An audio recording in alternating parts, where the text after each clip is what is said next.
Today's book review is A. Chaudhuri's The Final Party, and here's the prologue. Sorrento, Italy, Thursday the 8th of August 2019. The storm has finally abated, the trees no longer being punched from every angle, the rain less fierce. More of a sedate spitting than a persistent pinballing of hailstones. The wind has died down too. For much of the night until around 3 a.m. it had howled like an animal in pain. Now there is more of a soft whisper travelling through the air, causing a faint rustling of leaves, the chirping of birds and tittering of insects just about audible, having previously been drowned out by the thunderous elements. But the sky remains a grim fossil grey, a hue that sits ill with the usually heavenly scenery. Bleak and ominous, but scarily fitting for what awaits them. The poolside area is soaked.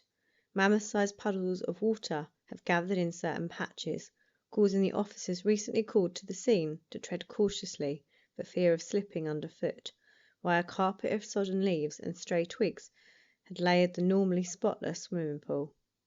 But there's something else in the water, something that catches their attention as they venture further.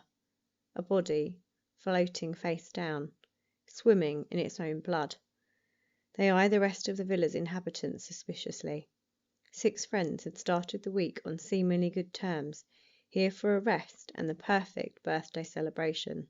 But the perfect week in paradise has turned into the holiday from hell, because one of them is dead.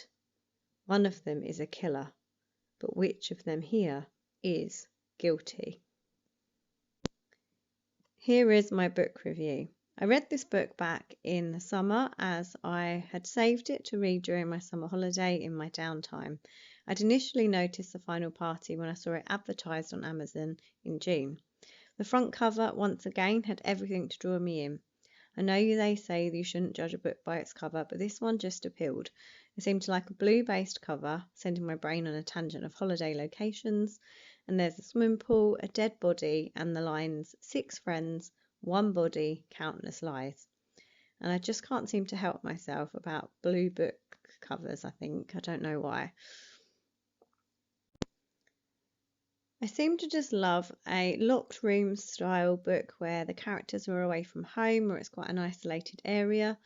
I think this could be because one of my favourite books ever is Agatha Christie's And Then There Were None, and I think the amount of limited characters and the places the stories go to make that locked feeling, which I really enjoy.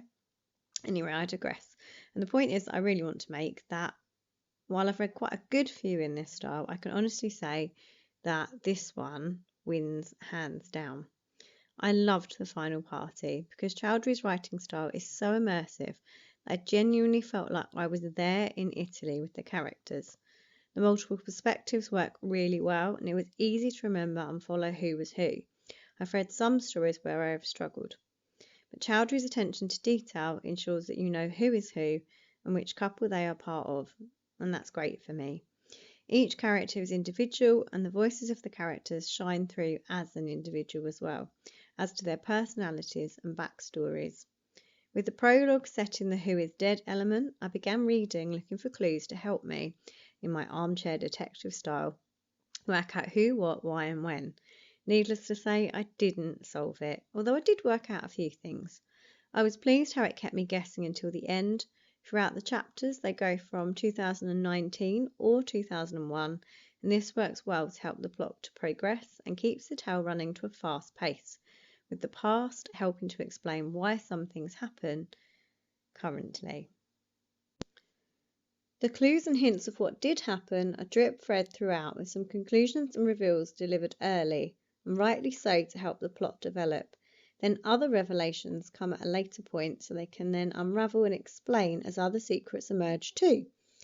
There are some shocks being held back right until the end, and it was an ending that really delivered. Reading this has made me want to add Italy to the list of places that I would like to visit. The setting in which the letter from Alex readers will see she is based upon her visits there is stunning, and the weather is used effectively to accompany the action and to provide contrast and backdrop so appropriately.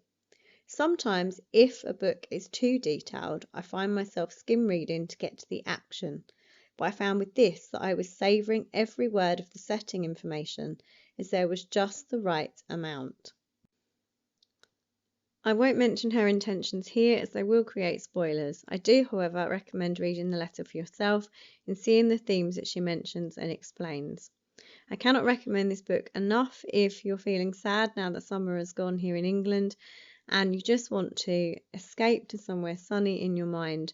You really couldn't pick a better book. It's got a beautiful location, it's well written throughout, and there are twists and turns that will keep you gripped until the very end. This is the perfect juxtaposition of the beauty of a location and the beast that can live inside us. It's available on Amazon and in bookstores along with her other books as well. Thank you for listening to this book review. Please like and subscribe, and I'll be back with another one soon.